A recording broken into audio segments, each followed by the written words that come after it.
Hey, how's it going? Oh, so now you're gonna start singing all loud? Quiet down, you. Sorry about that. So I'm gonna ask you to look at my signs and just kind of get a feel for that information because I'm not. Whoa! Oh, see now that was uncalled for. Oh, well, that was weird. Sorry, I'm having a technical difficulty back here with my lighting set up. Can everybody just please... can we all get along? Oh, you mother, father, oh, you're both gonna do it. All right, now.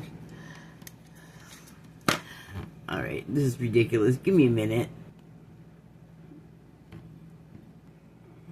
Okay, here we go.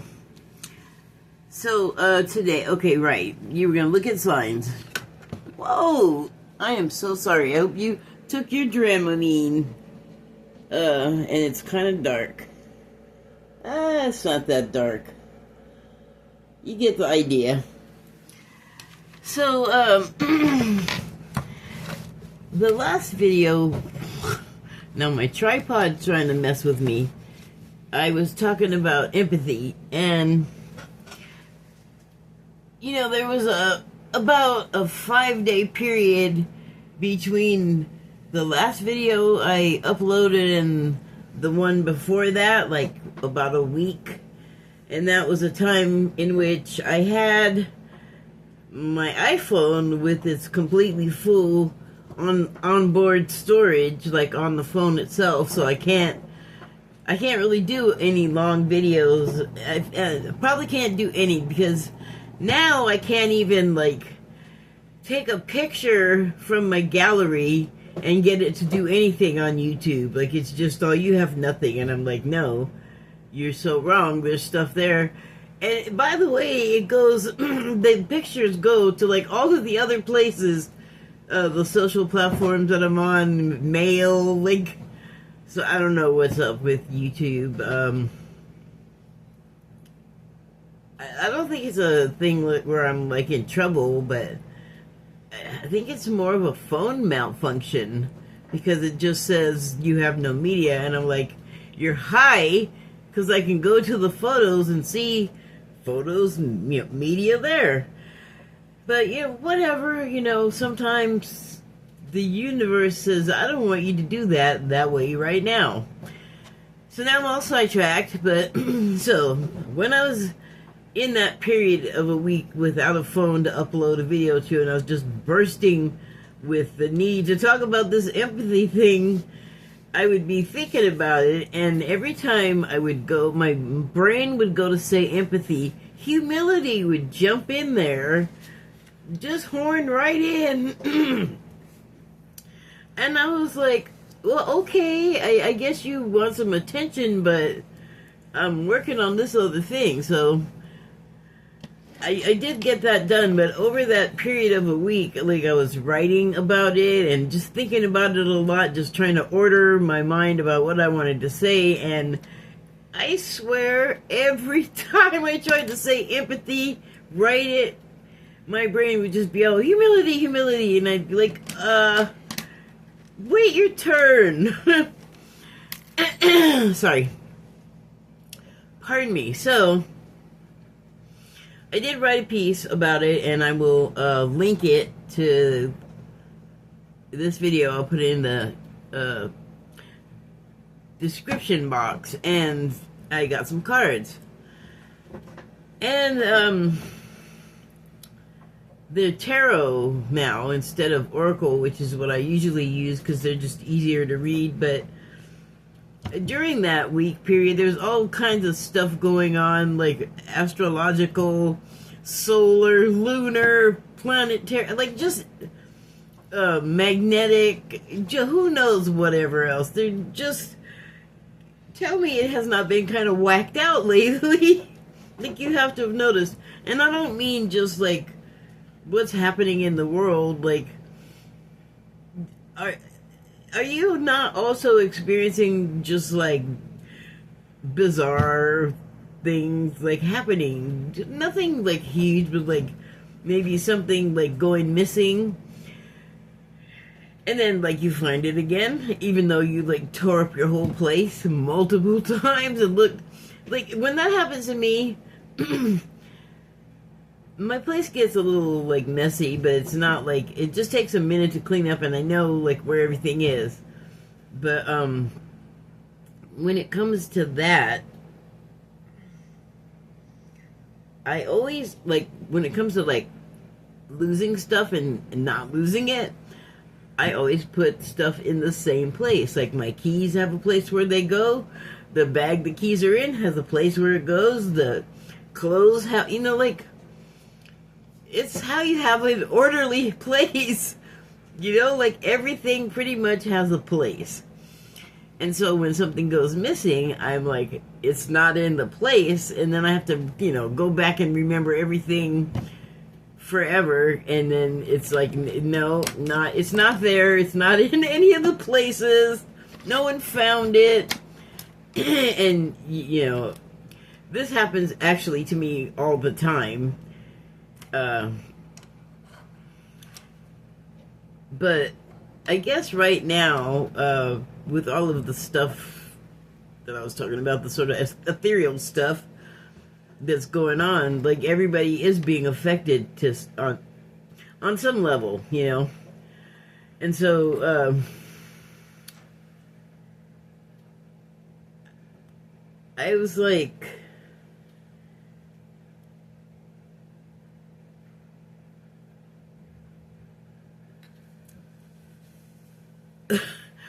kind of like, you may remember that I had said I'd lost like half of my fake teeth. But this started before all of that, so like I said, it happens to me all the time, but I know it's like extra now, you know, and I don't really talk with very many people, just like on this side of the screen, because that's just the way it is. And I've also noticed that when I do talk to someone, like if I have someone here working that came to help me, a lot of times they're just like kind of oblivious to the things that are making me feel all whacked out, so there's that. But I just know that it's out there, you know, like you can see it manifesting in like the big political stuff and the global stuff and the economy stuff everywhere and all of that world business crap.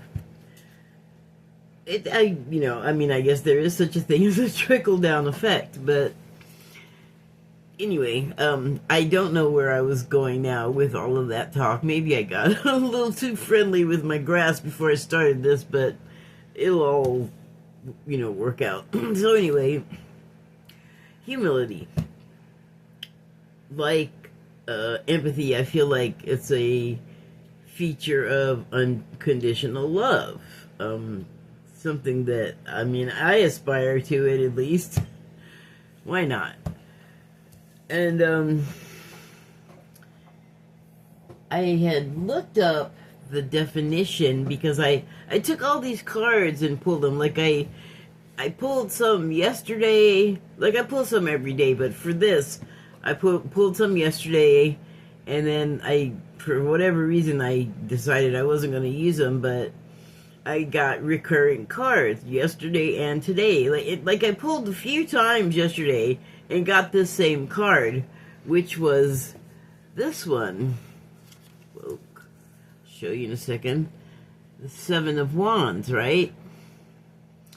And then I had 3 cards, and that's the Lightseers deck that I had just showed you, and then I just had 3 of those, and I was like, oh, like usually, like I just want to take 5, and so I'll just take whatever comes out, whatever feels right, but my default is 5. So today it was like, oh, 3, okay, 3 is 3, how many I'm taking? And then I'm sitting here just kind of looking at them, looking at the little book to inform myself, and I was just, I gotta pull more cards from a different deck. And they're both tarot. Like this one, I I don't think the name is. I don't think it has a name other than like tarot deck. And that's fine. It's in the model of the Rider-Waite, so. I also got the Seven of Wands in there, but then it like goes on and tells more of a story. But I don't want to get ahead of myself here. Just everybody be still. But I did have to look at them first, so and then like I looked up humility. So I'm just gonna start with that definition that I got, and usually they'll put the AI definition, like I just looked at Google because that's my operating system. But anyway, I usually just kind of go past it because I'm all like anti AI for whatever reason. But it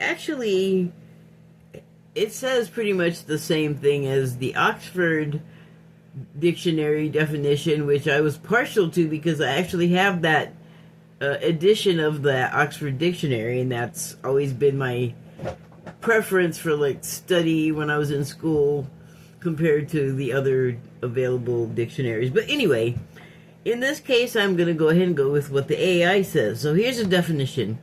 Humility is the quality of being humble. It encompasses a modest or low opinion of one's own importance or significant. So I saw that and I thought, that's kind of negative.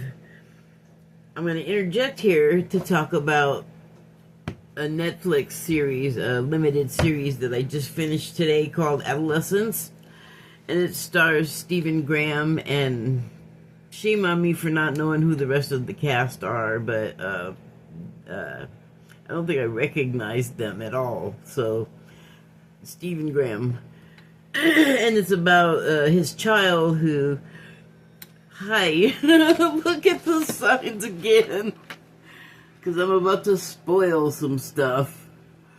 So, the son of this father in the show, who he's basically the main character is the father. I thought it would be the son because the son is 13 and he actually murders one of his female classmates, and there's all of this sort of well, not sort of, it's full on like incel stuff, and it takes place in England, so it's kind of weird to see them talking about it, but exactly kind of the same way that I expected is spoken about amongst young people here.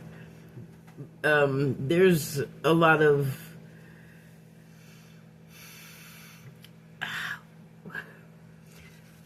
sort of like, I don't know, almost scripture that goes along with it. The incel, I don't even know what to call it. The society, they got like rules, they got slang, they got... It's like the Matrix, and then some of that is like incorporated. There's overlap of that with like red and blue pill stuff, and you know, each one means something like in the... I don't know. Anyway, the thing is the father of this child has to sit in on the police interrogation, which is done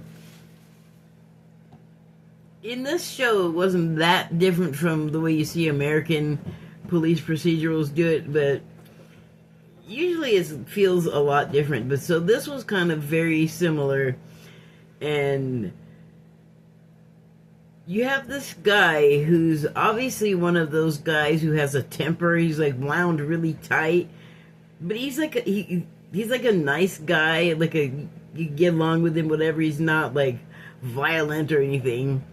He just has like an underlying level of like he's wound tight, like could just snap at any moment, which is what he actually does at one point in the show. Like, they don't show, but they talk about it. So his temper comes up, and then the boy, okay, like, I already totally ruined it for you if you haven't seen it, but the boy, like, murders his female classmate, and he's 13, which is already like, I remember junior high school, and it was kind of the worst years of school for me because of the adolescent mix of everybody and all of the feelings and the hostility that comes from insecurity and, you know, whatever's going on in your life and whatever you're feeling about your classmates and the whole, like, ecosystem of the school. It's its own little world, and it's a weird age, you know? Like, I think, although my adolescence probably went a lot differently from most people's, but still, before my adolescence got so divergent, or, you know, my late teens, whatever, it was still like, you just knew, like, going to school, or I just went, like, with a feeling of dread, like, who's gonna screw with me today? So anyway, the father is there, and he has to hear about what happened, and he's in this position where he's got his temper that I mentioned, and then he totally loves the son of his, and he doesn't even want to believe what has happened actually happened. Like, he can't believe what he's being told. He's looking at this 13-year-old kid of his that he loves, and, you know, his voice hasn't quite changed. He still looks really young. And I can imagine the mix of feelings this guy was having. So he obviously doesn't want to go ape in the police station. He doesn't want to go ape on his kid. He doesn't even understand what's happening, really. And then when he finds out the truth, then it's really a mess. And then, so it was just interesting to me that, you know, I'm on the humility thing today, and it was very evident that this father had to muster up a lot of humility himself and just kind of like put his own stuff aside because his son was the one that was the focus and needed the attention. And so he couldn't be angry at the situation, at the police, at the kid. He was also just a little too stunned to do much at that point. But things escalate, and so he just has to, like, go deep and find it within himself to, like...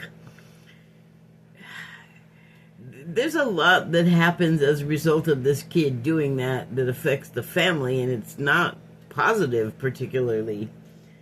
And so there's all of that going on with the father and the, you know, remainder of the family, which is his daughter and wife. And, you know, when your kid does something like that, it doesn't go unnoticed in the world, so the press gets a hold of it and the neighbors, and it's a whole thing.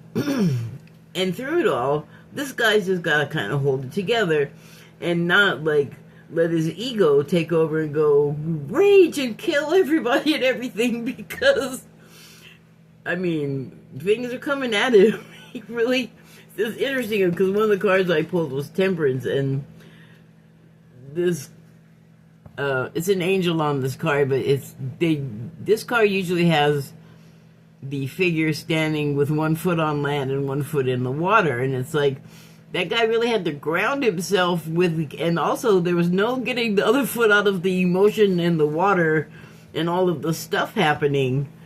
And he really had to behave with humility. Like, that's what kind of got him through it. Like, get your ego and your self-opinion out of the way and really focus on the thing that's at hand, the son that needs you to do that. So it says, I'm going to just pick up where I left off. Often characterized by a lack of pride and a recognition of one's limitations.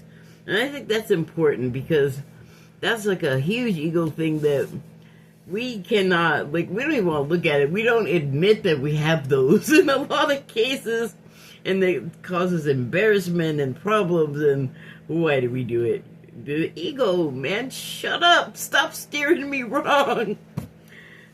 Don't go dark. Uh, it can be deemed humility. It can be deemed as a virtue, particularly in religious contexts. And the boy, it sure is like that. The empathy and humility, they are like virtues of the religious nature, and just the regular nature too. Like if you can do it, more power to you. I shouldn't have to work as hard, but man, I must have a big fat ego.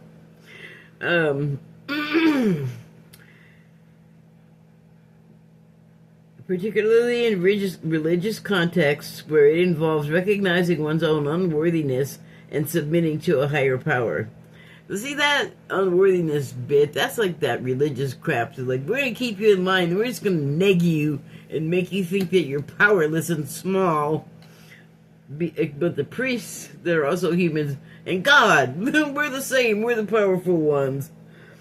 So let's scratch that. But submitting to a higher power, yeah. That actually, when you surrender to that higher power, things tend to go in your favor. So, and I say that from a personal standpoint, that is the truth. Okay, so key aspects of humility: modesty and low self-regard. Humility involves having a realistic and modest view of oneself, avoiding pride and arrogance. Ego. Recognizing one's own limitations.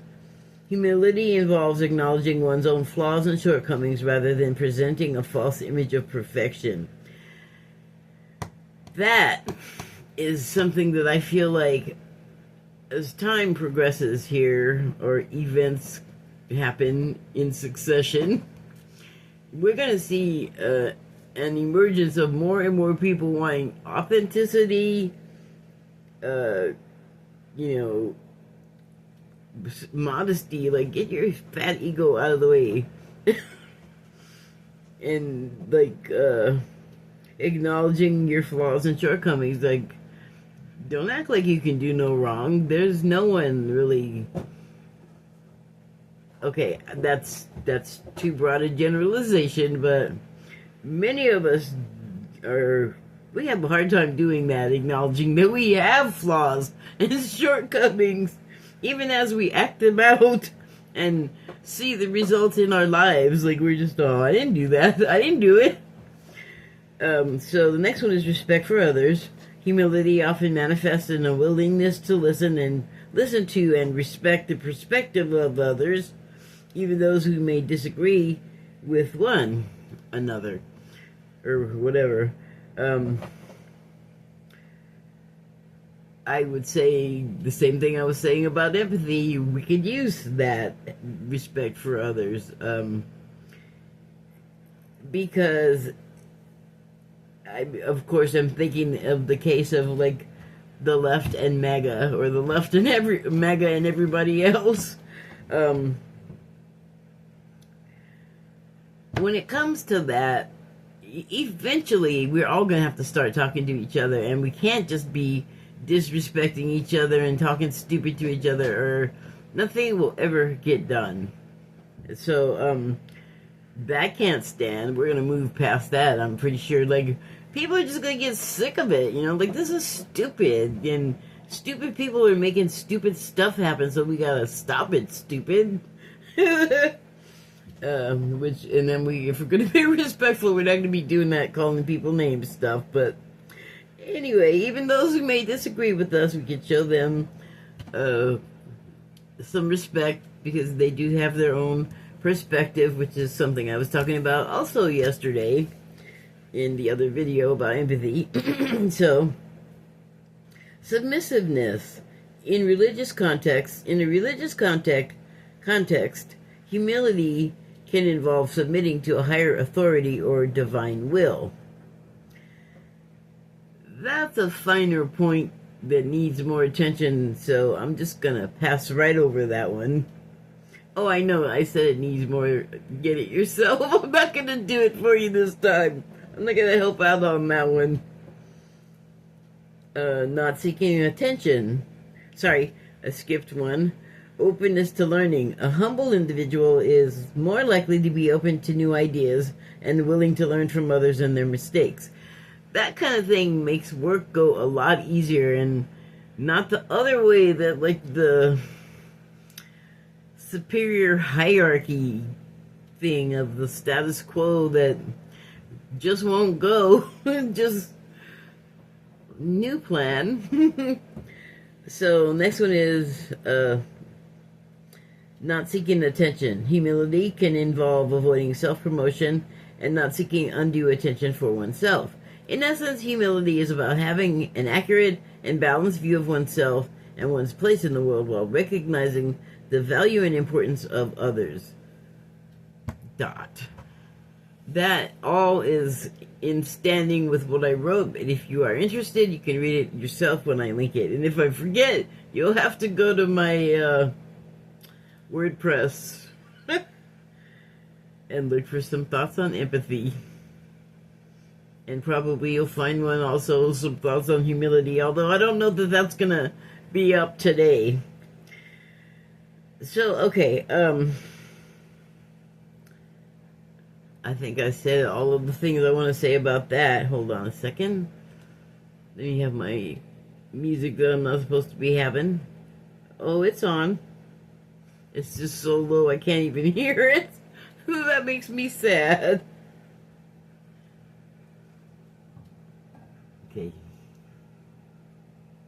Hopefully you can't hear that. Alright, so the Lightseer cards, the 3, here's the first, and it's the 6 of Wands, and it has the woman standing there with the wreath of accomplishment and success, and the spotlights are all shining on her, and it signifies success, like you have made it to that stage, on stage.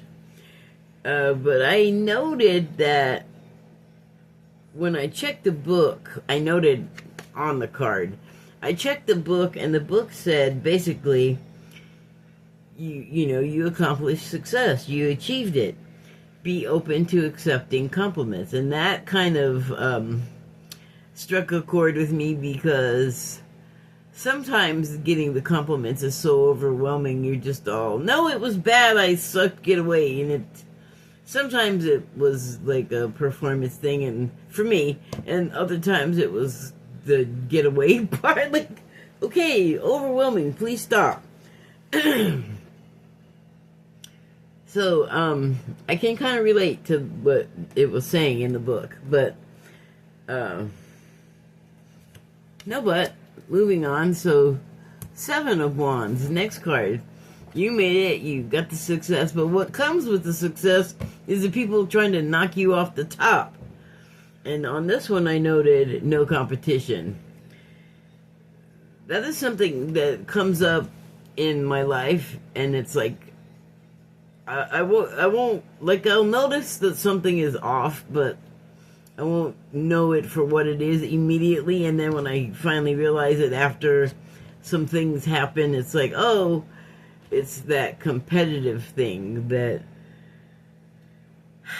mostly it happens with me with women, but sometimes it's men, and it's just weird, because I'm not doing that. I'm not trying to compete with anybody. I'm just doing my thing. But the 7 of Wands has this person who was the person who made the success of themselves. Now that they're on the top, there's all these people, like I was saying, like, really, like, troglodytes or something. Like, they're underground. Look at it. It looks like there's roots and crap. But I guess that's their low vibrational energy or whatever. And this person is like, you know what? I don't have to participate in the, whatever all this thrashing is down here, or the competition, because I am doing my thing. I'm where I am, and I'm just going to maintain my peace and my space. And then the last card I pulled, which you saw before, was the Temperance card. And the thing about Temperance is that you are trying, it's giving you the wherewithal not to give in to temptation. And so with me, like the foot in the water, the emotion, it is not so difficult for me to get washed away. I'm working on it. But you know, if you have one part of you somewhat grounded, it kind of provides a contrast, so that for me it's like, oh, okay, in somewhere in there, in between there is temptation, but also finding a middle ground between those can be temperance and not giving in to the temptation. So I don't know, I hope you didn't get lost there, because I kind of did.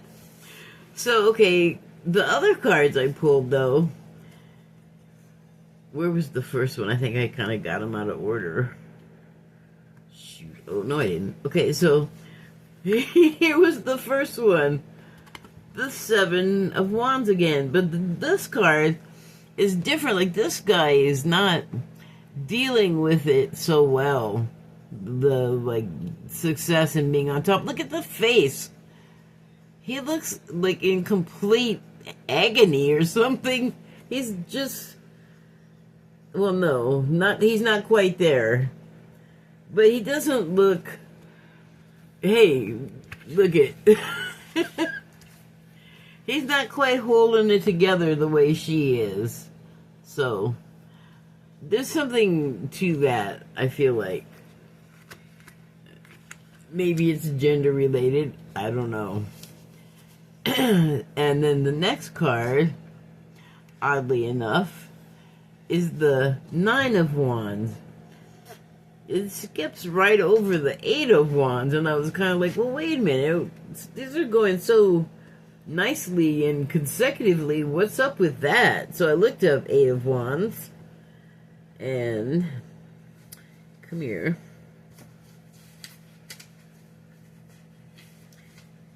It says, 8, the 8 signifies steady and positive growth. Afters, I swear I can't get one of these things without some kind of typo. Afters, struggling with the 7. The 7 pains in your butt, like, can we just let Kiki be Kiki? Can I just do my thing over here?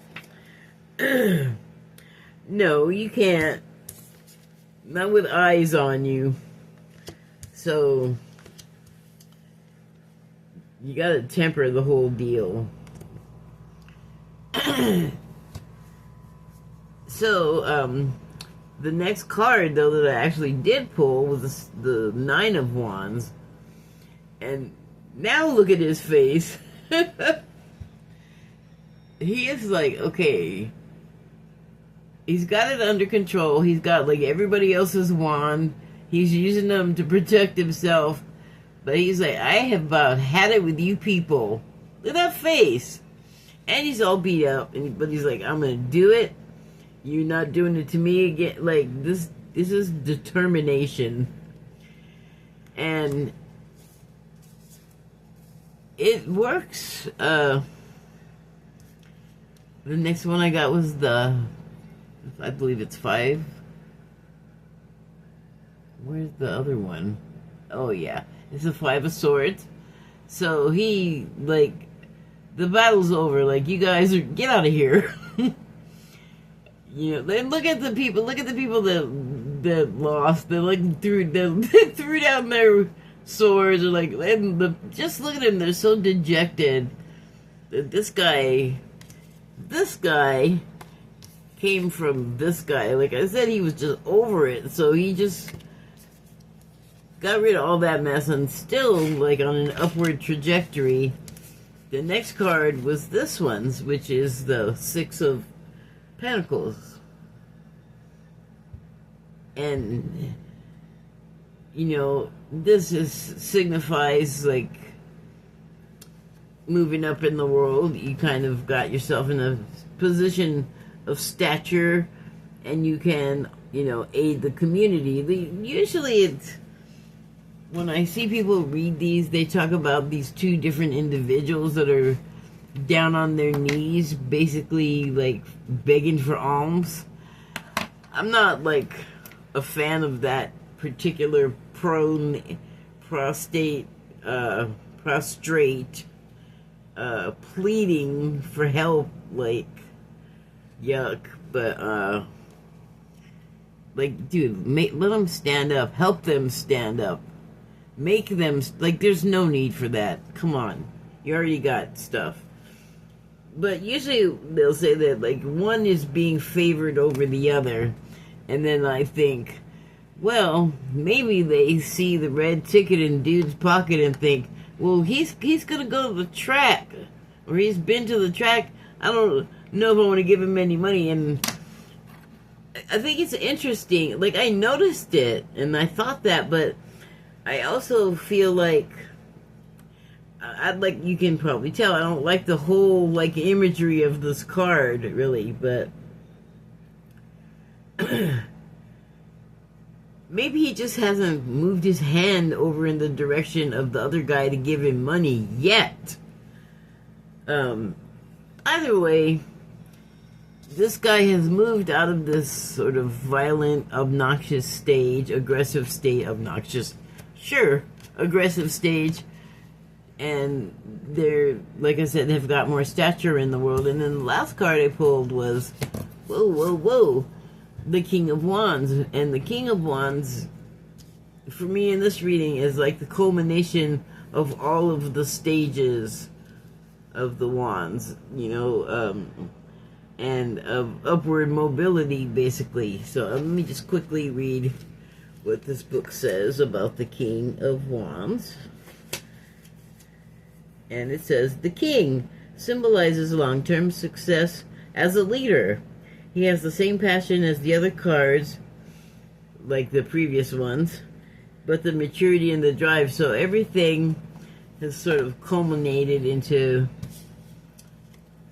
you know, all the components of a king. And he's, I don't think, like a harsh king. I think that he takes action when necessary, but learned from the past, like, to use temperance. Like, maybe everything doesn't require, like, a fight it to the death type reaction, you know? Like, maybe things can be mediated, things can be, you know, smoothed out, straightened out. Things you learn along the way that, you know, that you make that upward trajectory to king. Although that's not how getting to be king works in reality, but I guess that's how it's working in the cards. All right.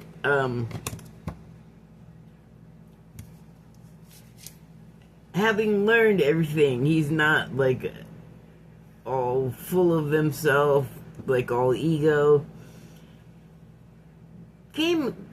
The king came up to where they are through humility. Like,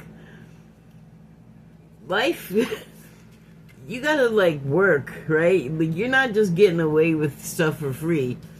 You learn, like, the value of your self-worth. You learn the value of others, really, according to the book. Anyway, I don't know, that all kind of works for me. That is it. Thank you and good night.